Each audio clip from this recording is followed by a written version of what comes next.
आणि यानंतर या क्षणाची एक सर्वात मोठी बातमी साम टीव्हीच्या हाती येते। धारावी पुनर्विकास प्रकल्पाचं भूमिपूजन सोहळा नुकताच पार पडलेला आहे।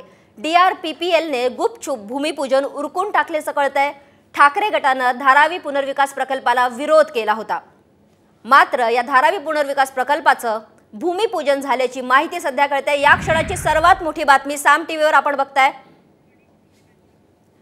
आणि या संदर्भातच अधिक माहिती देण्यासाठी आपल्या सोबत आहेत आपले प्रतिनिधी गणेश कवडे। गणेश, या क्षणाची सर्वात मोठी बातमी धारावी पुनर्विकास प्रकल्पाचा भूमिपूजन सोहळा पार पडलेला आहे, काय अधिकची माहिती आहे?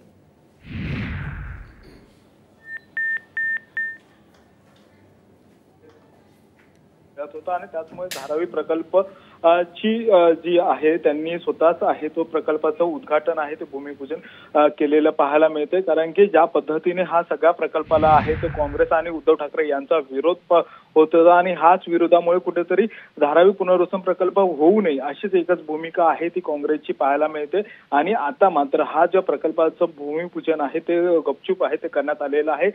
गणपतीचं मुहूर्त आहे त्या गणपतीच्या मुहूर्तांमध्येच आहे ते याचं भूमिपूजन करण्यात आलेलं आणि काही दिवसातच याचा सर्वे देखील आहे तो करण्यात येणार आहे।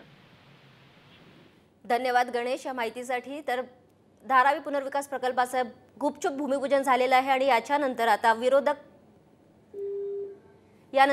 काय भूमिका घेतात याकडे आता लक्ष असणार आहे।